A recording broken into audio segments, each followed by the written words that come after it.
Everybody, good afternoon. Thank you for joining us today as we are talking about our Tier 1 and Tier 2 employees on our retirement plan.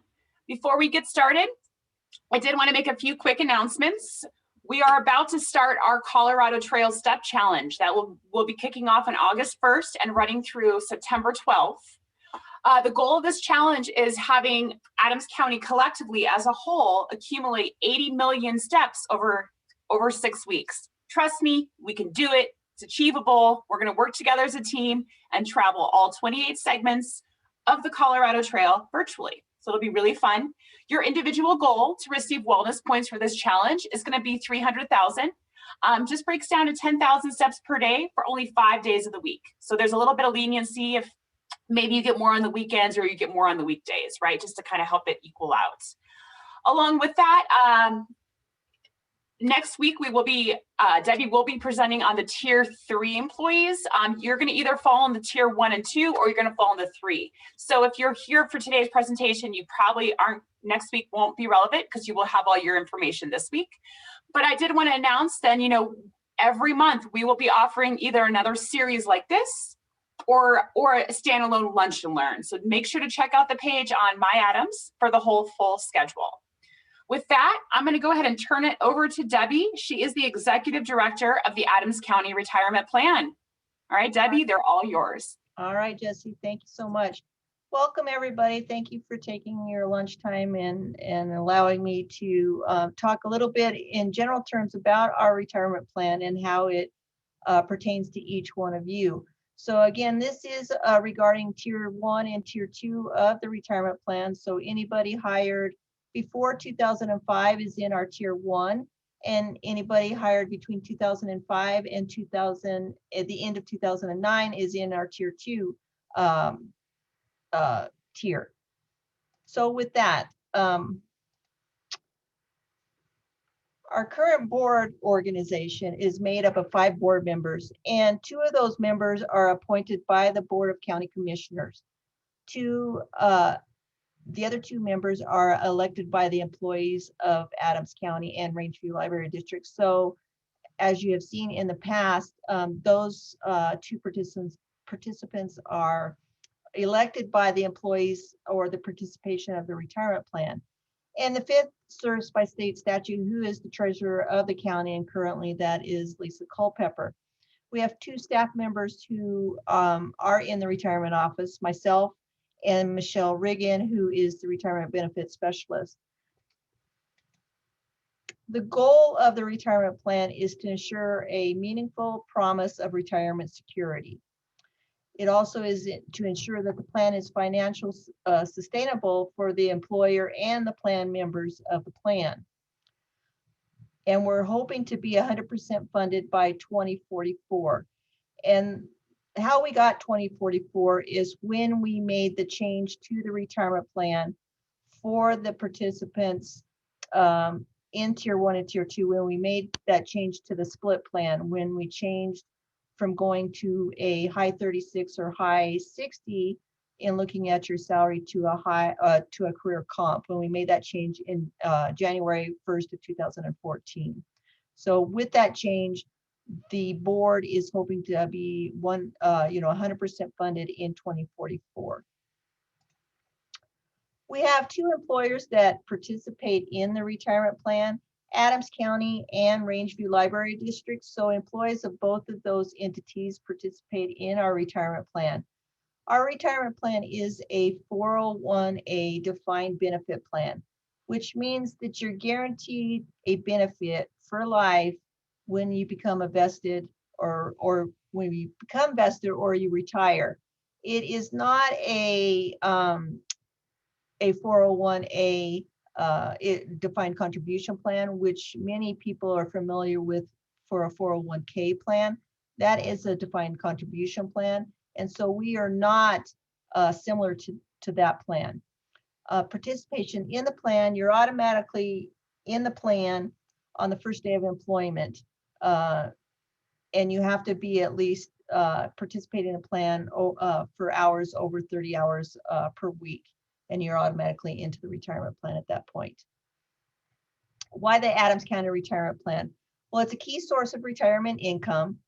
It's stable benefits for life for you, and it's a valuable benefit working for you now. Of course, it is a tax savings for you now because you give that money to us pre-tax from your paycheck each month. It is also a financial protection for you and your loved ones. Should something happen to you as an active employee, it's a financial protection for you as well as working for as an active employee or when you retire. How the plan works. So you and the employer contribute into the plan. Contributions are invested in a trust that is professionally managed. We have an investment consultant who meets with the retirement board monthly to go over the different money managers that we currently have for the plan. We have currently 26 different money managers that our money is invested in, ranging from mutual funds, bonds, MLPs, real estate. So just a wide variety of different funds that the money as a trust is invested in and working on behalf of with your money. When you receive a benefit, you will receive a benefit when you retire or leave employment. If you leave employment, you will receive your accumulated contributions plus interest or a benefit based on your age, your career salary, and your service. And to be vested in the plan, you have to be here at least 5 years to be vested. So for the people that I'm talking to now, you should all be vested in the retirement plan. The way the Debbie, can I ask a question about that slide? Yes. Can you go back up? Yes. Yeah, thank you. Yes. Yes. So on the fourth bullet, it says if you leave employment, you'll receive your accumulated contributions plus interest or a benefit based on your age, career salary, and service. Could you explain the difference, why it would be one or the other, and what applies? Sure. So for either? Yes. So for you, if anyone has met any eligibility to retire from the plan, so normal retirement, age 65, rule of 70, or early retirement. So you have to be here 55 with 10 years of service. If you meet any one of those, you have to, and you decide to leave, you have to take the benefit from the plan. If you've not met any of those criterias and you decide to leave, you have the option to take your contributions and interest plus a portion of the employer out. You can roll it over, you can take a lump sum. You can also, at that point, if you were unsure and you haven't met eligibility, you can say, well, I'm gonna leave my money in the plan, and then you could potentially receive a benefit at a later date at the age of 65. So there's just several criteria depending on where you fall, when you decide to terminate. Does that help, Terry? Yes, thanks. Okay. So contributions into the plan, January 1st, 2015, that is when the Board of County Commissioners and the Board of Retirement changed the contributions into the plan to 9%. At that point, both the employer and the employee had to put in 9% each. You couldn't one can't put in more than the other. In 2000 and let's see, we're in 2021. In late 2019, state statute was changed where an employer, if they choose to do so, could start contributing more into a retirement plan. So at that point, the Board of Retirement had went to the Board of County Commissioners and asked if they would be willing to increase those contributions coming into the plan, and they did. We also had to go to Rangeview library districts because they were an employer of the plan. They also had agreed. So starting in 2020, the county and Rangeview was putting in 9.5%. And that percentage is going to go up 50% or 50 cents each year until we reach, let me think, 11.5%. So currently for this year, the employers are putting in 10% each month into the plan. Interest into the plan, or you're receiving, everybody is receiving 3% interest towards their contributions each month. And you can see it provides a tax savings for you because we get that as pre-tax, as I stated before. And the contributions are invested in trusts, going through the stocks and bonds, etc. So when can you retire? So there's 3 ways to retire. The first one is what we call normal retirement. That's age 65. So just by virtue of your age, you can retire. You don't have to meet any type of service requirement with that.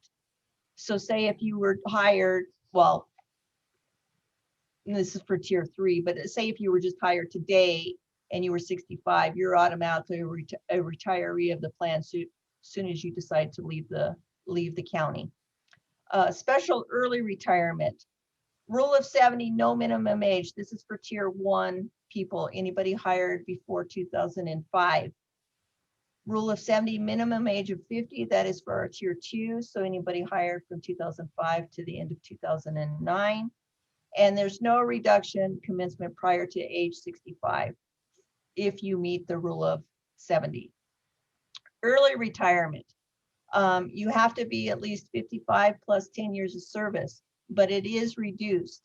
So if you decided to leave and you're at least 55 and you had 10 years of service, it will be reduced at 73% starting at that age if you decided to leave early.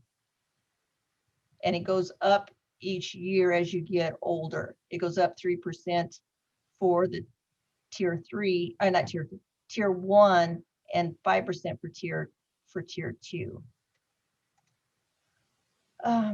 Overview of the 2 tiers. So for our tier 1 participants, the first part of our benefit, which is what we call a component A, is based off the multiplier of the 2.5.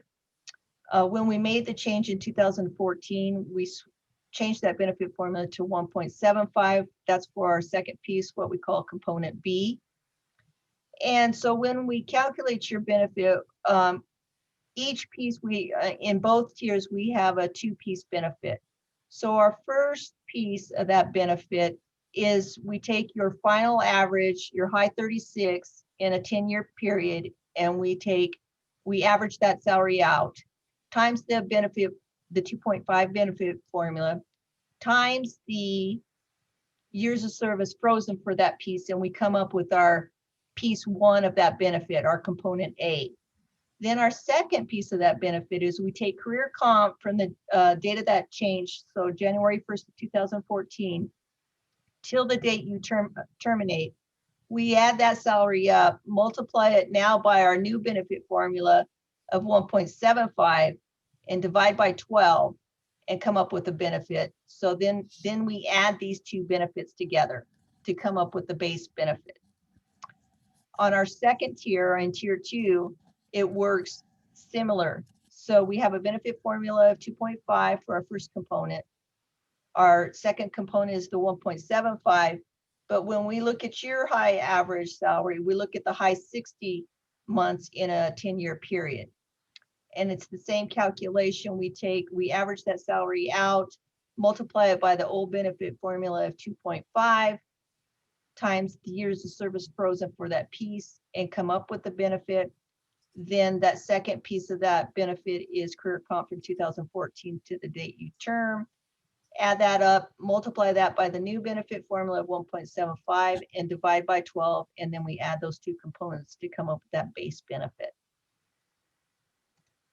So here is an example of how that kind of looks. This is for our tier 1 participants. And this is an estimate of how somebody, if you had asked us to run an estimate for you. So you can see here, this Adams County retirement plan is on our first piece of benefit. So we're taking the average of that salary, the high 36, and we multiply it by our 2.5 benefit formula, and we times it by the years frozen for that piece that you were into that plan. And we come up with that first piece of that benefit. Then that second piece is now what we call the split plan. And we take the career comp from the 2014 to the date you turn, we add that up, and now we're going to multiply it by 1.75 and divide that by 12 and come up with the benefit. And then we add these two benefits here together to come up with the base benefit. Now, the base benefit for both our tier 1 and our tier 2 is this life and 10-year certain benefit that you see down here of $4,703.59. And then from there, all the benefits, they all differ in different amounts depending on who you have as beneficiary and the age difference between the two. And so this next screen shows the salary that we're pulling for that first piece of that benefit. So we're taking, you can see the average salary breakdown, and we're taking the salary from his high 36 from October of 2015 to the date he terminated, which was September 30th of 2018. We add that all up. And then the next screen is all the career comp that we're looking at.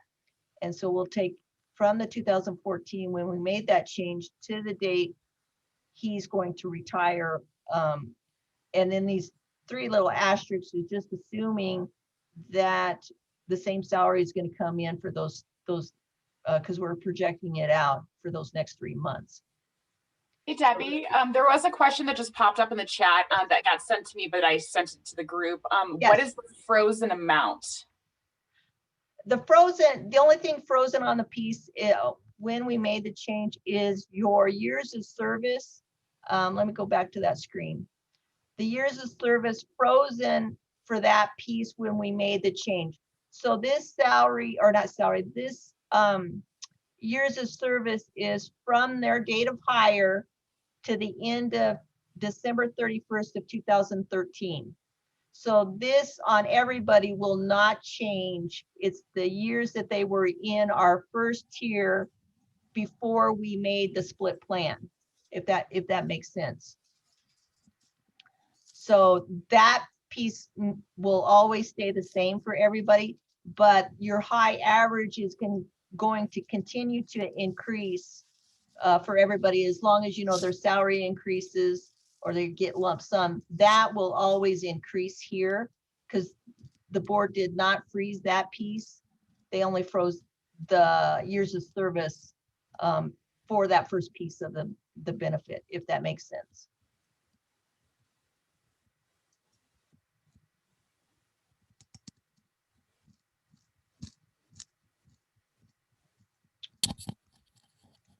All right. I don't know if you can hear me or not. Go ahead. Debbie, how do you determine, or do we have to meet with you? How do you determine on what is the bottom line for what we would end up getting, let's say, a monthly check if we're retired? Either I can always run one for you, or you can run one yourself. You know, we have the estimator out there. You can go through my Adams to find the retirement plan, or go to acretirement.org. And on the right-hand side, there's an employee portal that you can sign up. If you haven't done so, you can sign up. You provide your own username and password, and you can run projections on yourself. You can say, oh, I'm thinking about retiring, next year, and it'll run an estimate for you, or you can certainly just call us and we can run one as well for you. Okay, I think a lot of it is they just kind of want to know the bottom line of how much is it benefiting us to work more, or is it benefiting us to retire? Right, and we can, we can look at and we can run them real quick. So, and then we could make that distinction for you to say, Okay. Hey, it might not make sense to, if you love to work and you want to continue to work, you can certainly do so. But we can talk individually on that. Okay. Debbie, could you go back to that other Yeah, to this page. So under payment option, where it Yes. has all of those categories, right? The joint and 100% survivor, like, could you explain what those are?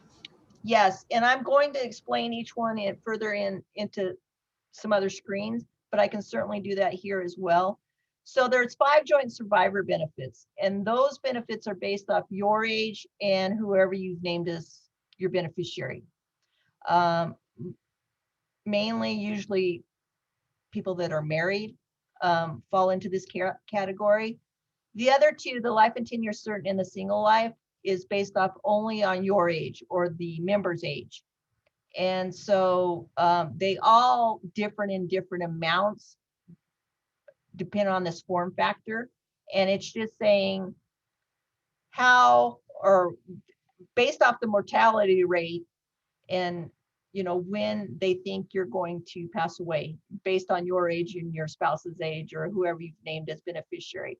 So they, if you and your beneficiary are closer in age, these form factors won't be too widespread. If there's a big difference between you and your beneficiary, the benefit for you will drop quite a bit because they're expecting, you know, you might not live as long, but your beneficiary might be a lot younger than you.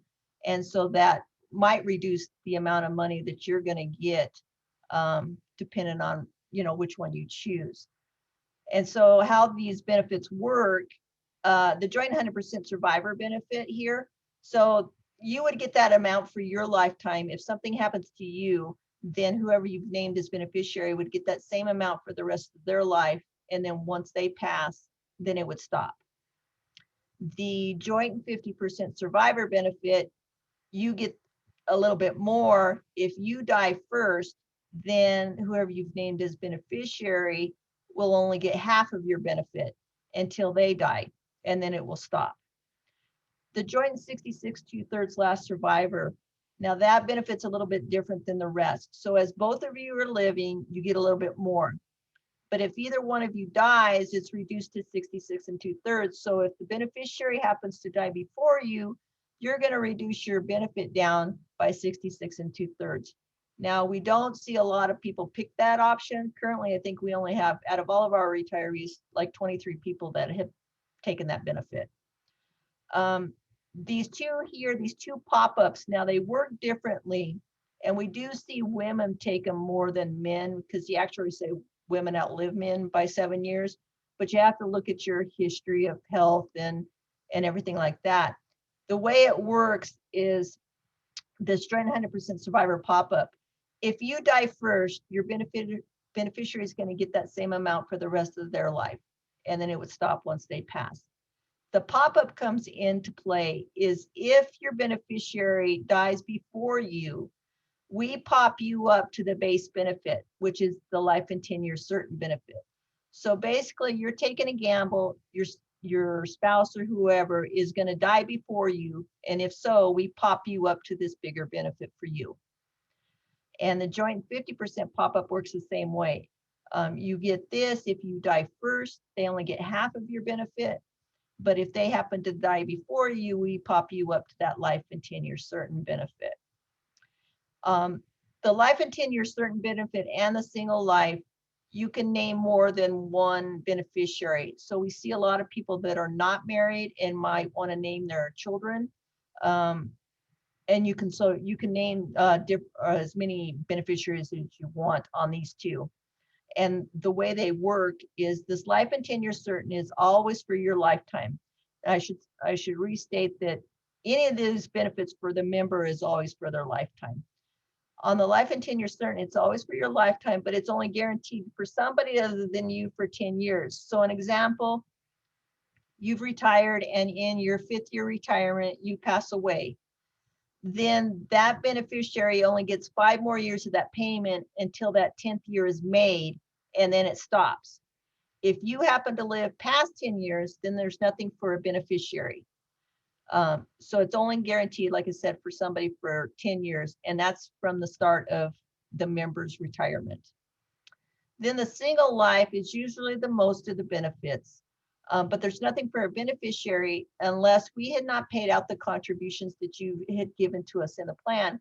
So as we pay you this $1,900, we're going to take that off the contributions that you've given to us. And so in a couple of years or so, depending on how much you had given to us, that's going to be gone. So an example, say you've retired and maybe next year you pass away, there's probably going to be some contributions remaining. And so we would pay that out as a lump sum to the beneficiary that you've named. So that's kind of the difference between each one of those. So this here is just an example of our tier 2 people. This is rule of 70, and you have to be at least 50 to retire, and it works the same way. So this here, the high salary is your high 60 in a 10-year period, times the benefit formula, 2.5, and times that service frozen for that piece.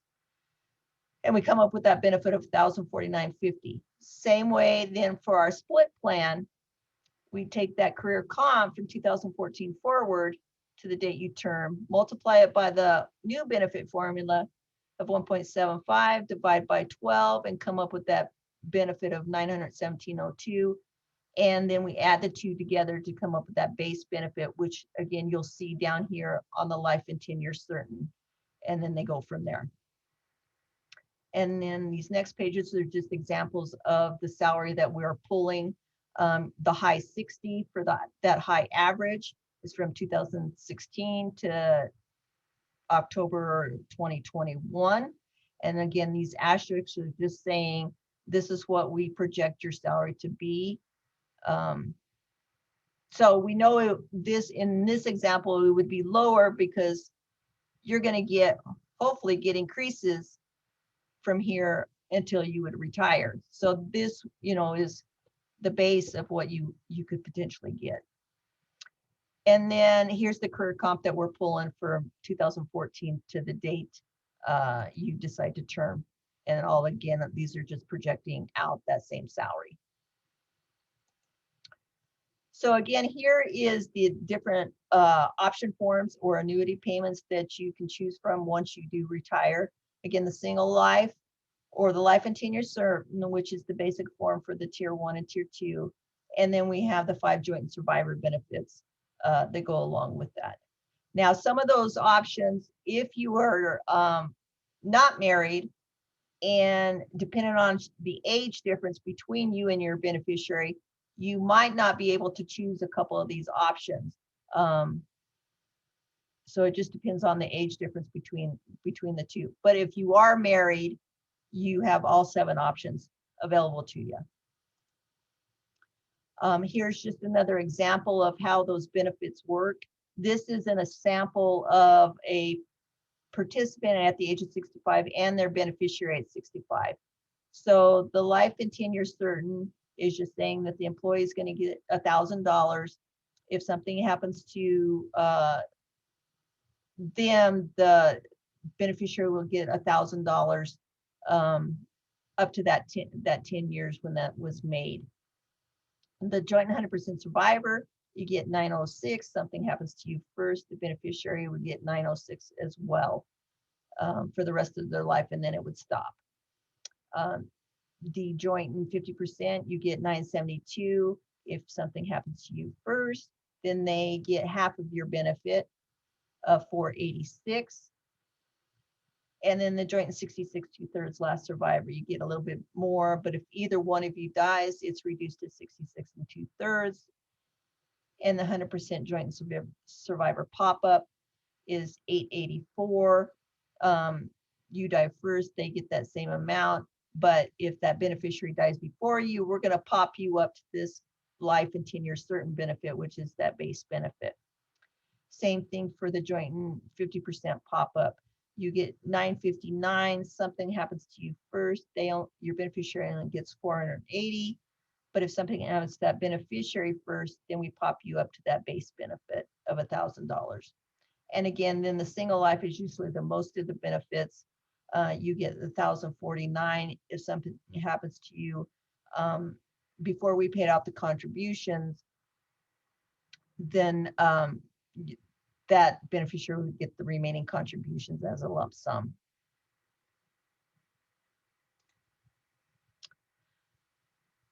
So the contributions accumulation percentage is set at 100% for contributions. So this is people that have not, well, where we split that plan, and this is for people that have not met any retirement eligibility to retire. So this is somebody that decides to terminate and maybe take their contributions.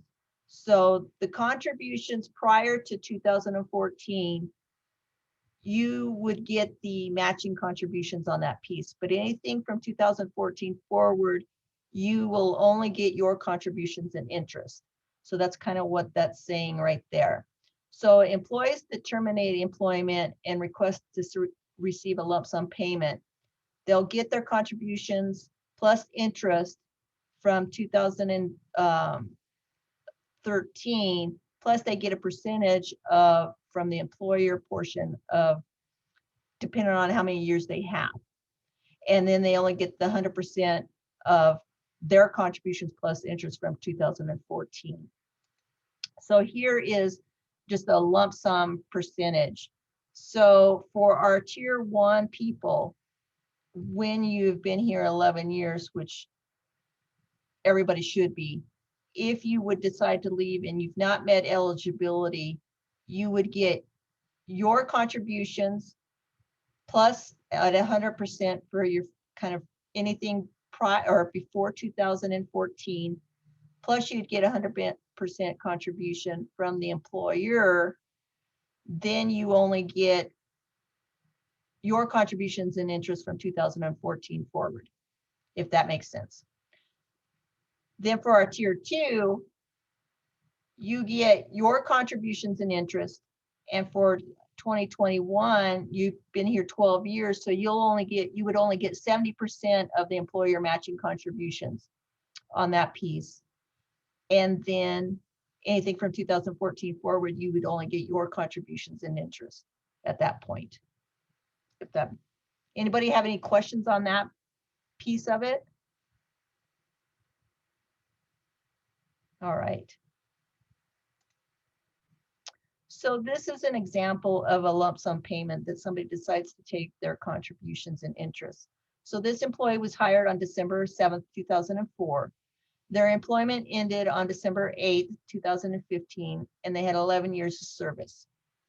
So his member contributions as of December 31st, 2013, he would get that plus interest through employment end date, and he had $42,192.92. Then his contributions after 2014 plus interest was at $10,971.90. So he would get his contributions plus the employer matching contributions, which would total up to $84,385.84. Then he would get only his contributions and interest on that second piece of $10,971.90, which would equal, he would get a gross lump sum of $95,358.74. And here is an example for our tier 2 participants. So they were hired on December 17th, 2009. His employment ended on December 18th, 2023. He had 14 years of service. So his contributions and interest prior to 2014 was $22,523. His contributions and interest from January 14th to the date he turned was $67,534.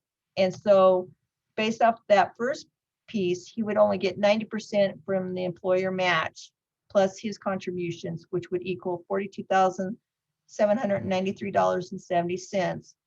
Then his contributions from 2014 forward, and that would be $67,534, which would total up to $110,327.70 that he would get as a lump sum payment.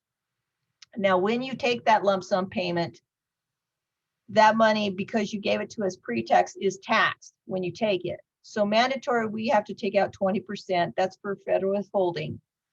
Then if you're under 59 and a half, you're subject to a 10% penalty from the IRS. And then Colorado state tax is 4.63%. So ultimately you're looking at 34.63 coming off the top, should you decide to take a lump sum from the plan if you would leave. So they take half of it. So if you leave before retirement, if you have less than 5 years, which nobody currently that we're talking to would have that, you would receive your contributions and interest. If you have 5 or more years of service, you have the choice to take the contributions as a lump sum, or you can roll it over, or you can say, hey, I'm gonna leave my contributions and everything in the plan, and then you could potentially receive a benefit later on should you meet, you can take it at the age of 65 or earlier, if applicable. The plan is a financial protection for you.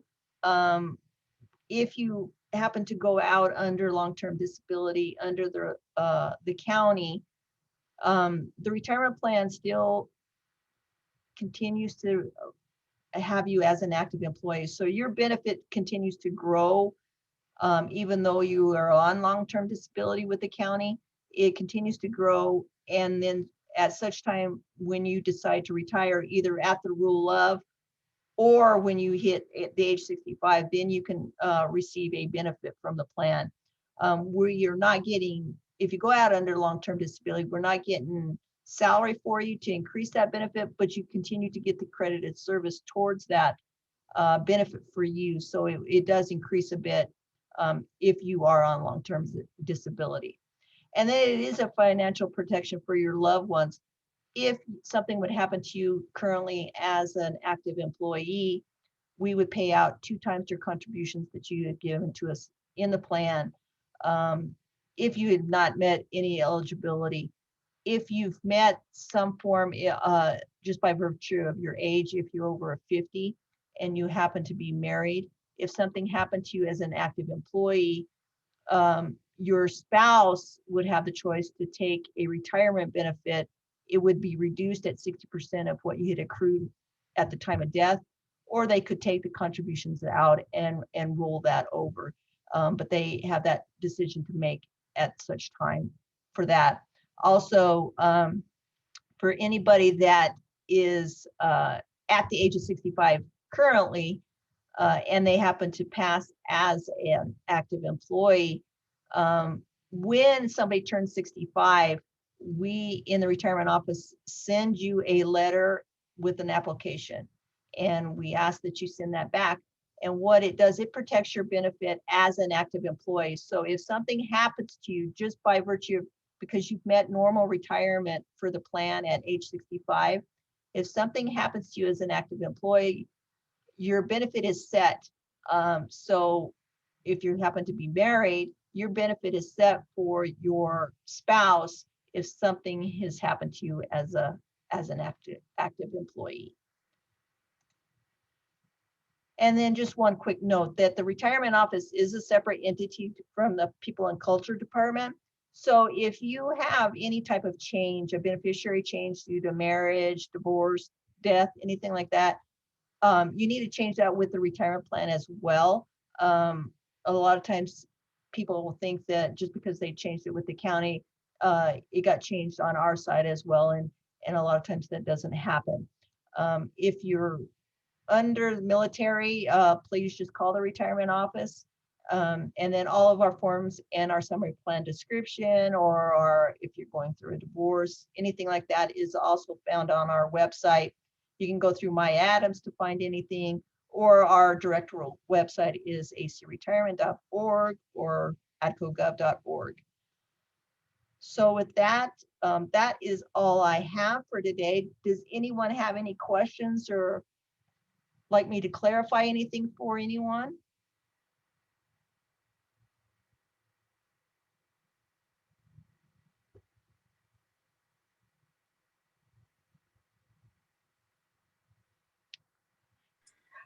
No? Deb, the question I have, this is Isabel.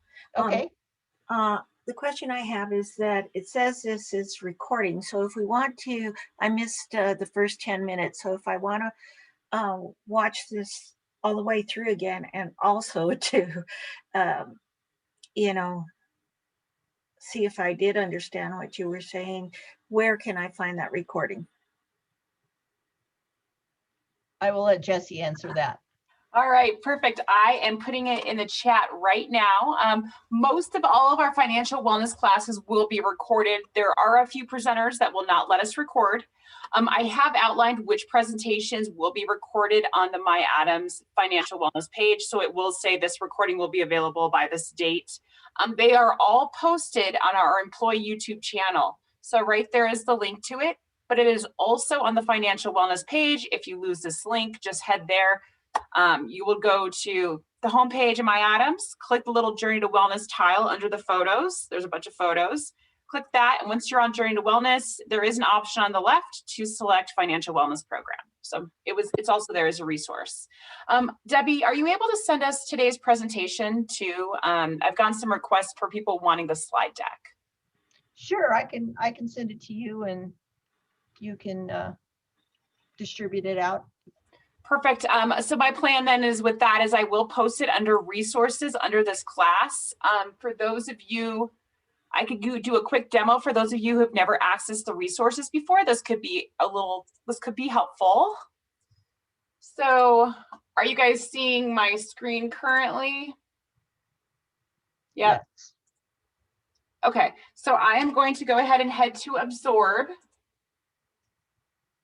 And I'm going to get to the learner side so it looks familiar to you guys and not the admin side. So where I will post it, head into the class. Sorry, Absorb's a little slow this morning. So I went to Journey to Wellness where all of my classes are listed. All the financial wellness classes are listed under this little link right here. You will just head to, what's one did I already post one from last week? Here we go. Let me come to. So here's last week's class. Oh, I should probably ask Cindy for her presentation too. But once I attach the class over here on the right-hand side, there will be something that says resources. So you would just come over here to the right-hand side, click resources, and that's where the presentation will be. So good questions, everybody. Okay. Any other questions? Oh, we do have some in the chat.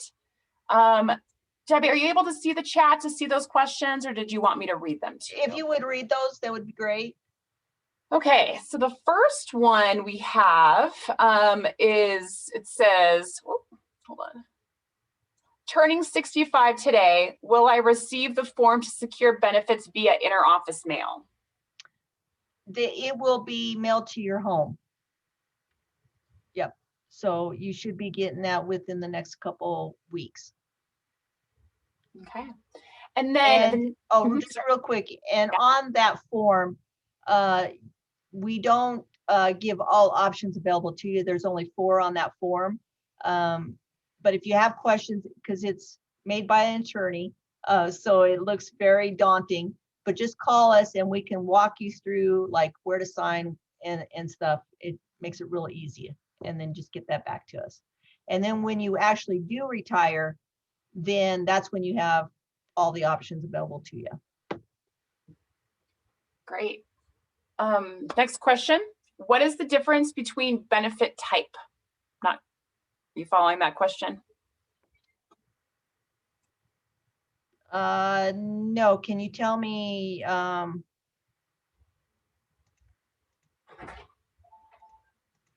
just gonna go like the different forms, or Joanne, are you able to come off mute and kind of ask that question a little bit more in depth? Yes, sorry, I was trying to find my unmute button. So it has 2 different options. One is deferred vested early, and the other one service retirement. okay. So deferred vested early would be somebody that has left the county and they have become deferred vested. I would pick the special the early, not the early, but the other one, The service? yes, the service Okay. requirement. Okay. Yeah, everybody probably that's listening would hit service requirement on that Okay. one. Yeah, the deferred vested is somebody that has maybe deciding to leave early and they would become a deferred vested person. So I would ignore that option. Okay. All right. Thank you. Uh-huh.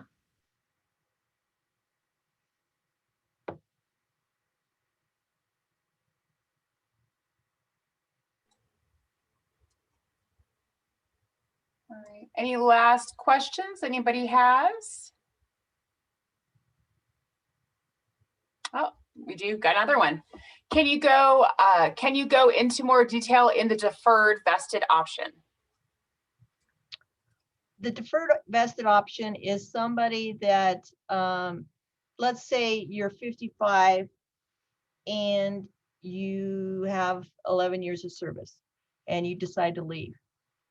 When you leave, because you've met form of eligibility to retire, you will become like a deferred vested early person because you've not met rule of 70, which is a special early. You've met an early retirement. So we call you a deferred vested early. That is just the terminology between the two. Does that answer your question?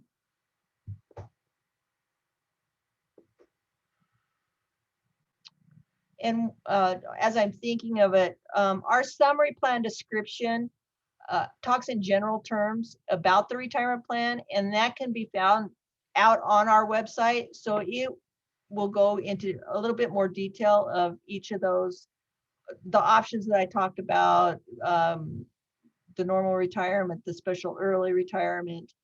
So feel free to kind of look that over as well. And, certainly give me a call if you have questions on anything that doesn't make sense.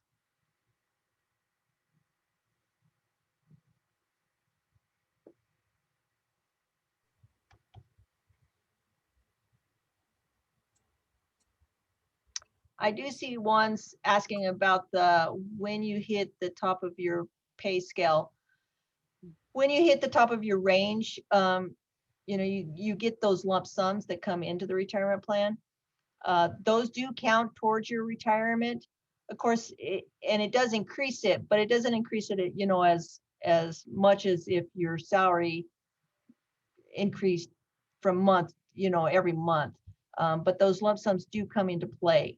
But at that point, you have to decide, is it worth staying just to, get a lump sum once a year towards that retirement.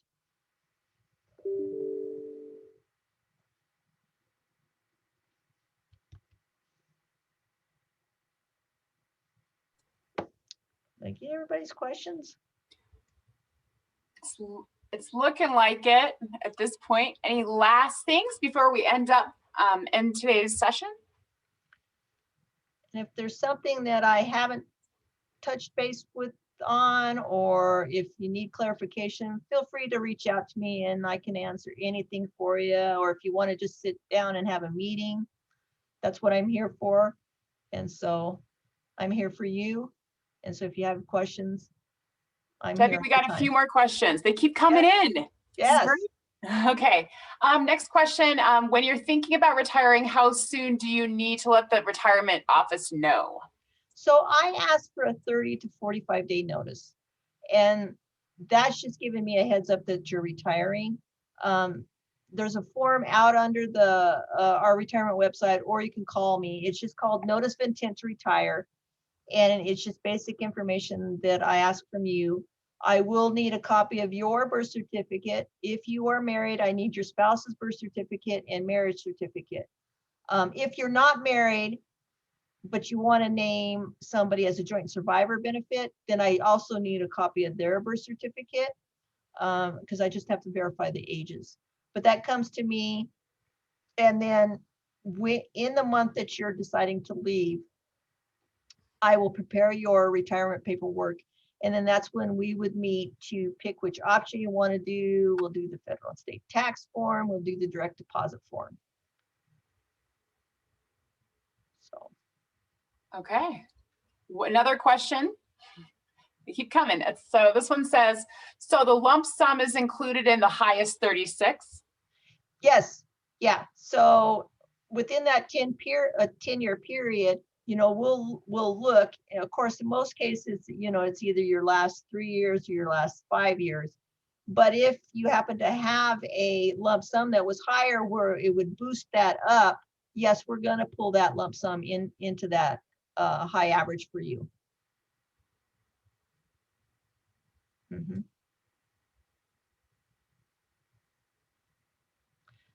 Some cases I have seen, say if you decided you're making a certain salary right now, but for some reason you're going to take a position now in the county that's at a lower salary as well. And so people want to know, does that affect their retirement? Now, where we've split the plan, yes, it would affect that second piece of that benefit where we look at career comp, because we look at your career comp, we look at all salary, and that's at the lower benefit formula. But on that first piece of that benefit, it would not affect it because we look at it in a 10-year period. So we still go back. If your high 36 or high 60 is way back when, we're going to pull that in. I'm just saying you need to leave before you hit that 7th or that 5th year before we start pulling in that lower salary and that higher salary starts dropping off. But that, some people do ask that, hey, I'm going to take a position that might be lower in salary for me. Will it affect my retirement? Yes, it does a little bit on that second piece of that benefit, but on that first piece, it would not, as long as you haven't went out too far where that high salary is dropping off and we're pulling in that lower salary. All right, next question. When you run numbers through the estimated report, does the total number reflect the amount you receive after taxes are taken out? Before taxes. So everything's gross amount that's ran through the calculator, even when I do it. So everything is a gross amount. So when you retire, we do the tax charts. We look at federal and state. That's the only thing that we take out. And we only take out Colorado state. So if you happen to move out of state, you worry about that on your end. And then the only other thing that would come out of your retirement would be healthcare, if you decided to keep the retiree healthcare. So those three things are the only thing that comes out of your retirement. Next question. Does a survivor have to be at least 18 years old? Yes. 18 or yes, because if we can't pay a benefit to somebody under the age of 18, you would have to name a custodian for that person. And then it has to be set up, because we can't pay directly to a minor.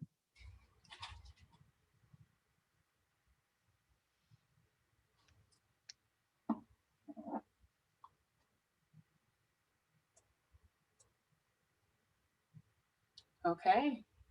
Chat box is a little quieter. All right. Any last things, any verbal ones, questions before we end today's session? What does COBRA health insurance run right now? Like if you kept health insurance, do you just have a ballpark? Is that, I think you pay 102%? Am I correct, Terry, on that? I'm not really sure on the COBRA insurance. It's expensive. Cindy's on the call. Cindy, can you answer that?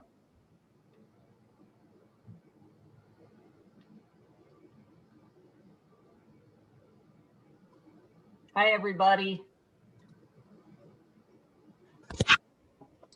Got my handy dandy benefits guide here. And you're right. Basically, what you're doing is you pay the entire premium, even what the county was putting in, plus 2%. And let's see if I have it here. It's a lot of money. Mm-hmm. So let's see if I can find it. It's going to be, for the United Healthcare, it's going to be over $1,000 a month for single coverage. So it's quite a bit here. And of course, it's not in here. I can, if you want to email me, you can I can send you a sheet with the rates. But I would say, and just so you know, I just had someone who's retiring at the end of the month and they just contacted me. And that's cutting it pretty close because you have to do things like enroll in Medicare Parts A and B before you can get in our plans. So if you are anywhere near thinking of retiring, see us as soon as possible, because the health insurance can just drag on and on because you have to deal with Medicare. So, but yeah, you're probably looking at, you know, let's say $1,000 a month for single coverage on the medical only.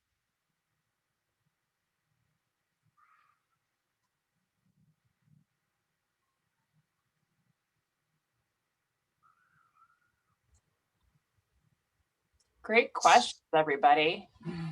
So what happens if on that, if you're not even 65 to even qualify for Medicare? What we have is we have what we call pre-65 medical plans. And if you thought Cobra was expensive, they're even more expensive. Now the county does kick in $50 a month, but those premiums are even a bit pricier than the Cobra plans. The thing is, though, with the healthcare, is if you don't enroll in one of our retiring medical plan right away, then you're locked out from enrolling it at any time in the future.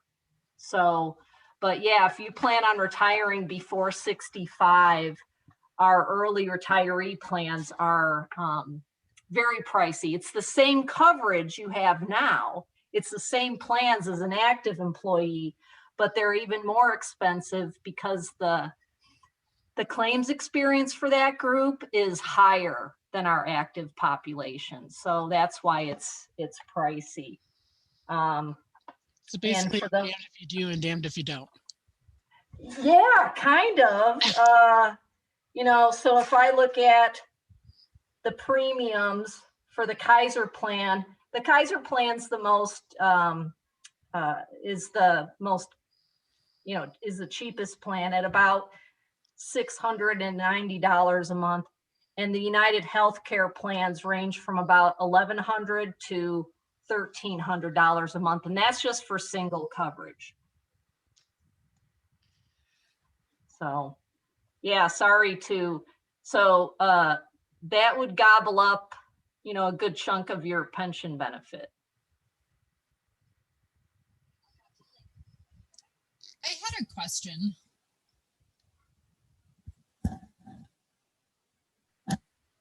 Can you hear me? Yeah, Rachel, we can hear you. Maybe talk a little louder. Perfect. I was wondering if you decide to do the rule of 70 and I decide to, for example, pay for the United Healthcare insurance, at some point, can I cancel it if I were to like get another job or get coverage somewhere else?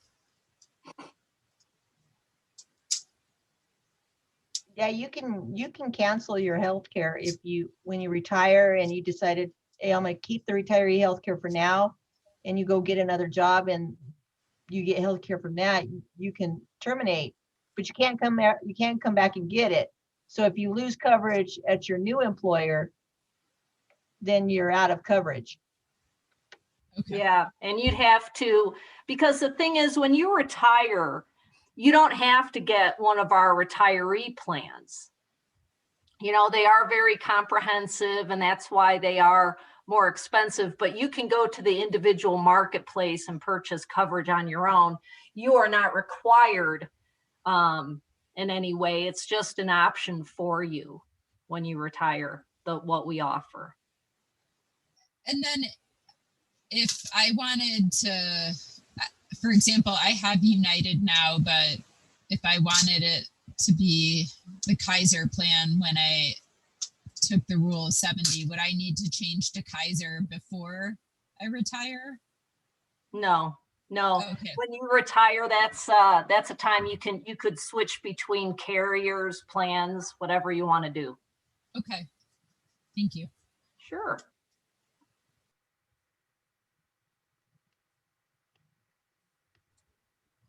Perfect. So we are actually at time at this point. So if you have any further questions, please reach out to Cindy if it's about the benefits and retirement plans. And then for Debbie, for if it's about the standard your retirement. So with that said, I will post today's presentation on the YouTube. Debbie, send me the presentation. I will get it posted on Unabsorb under resources. And thank you everybody for joining us today. Thank you, everybody. Thank you.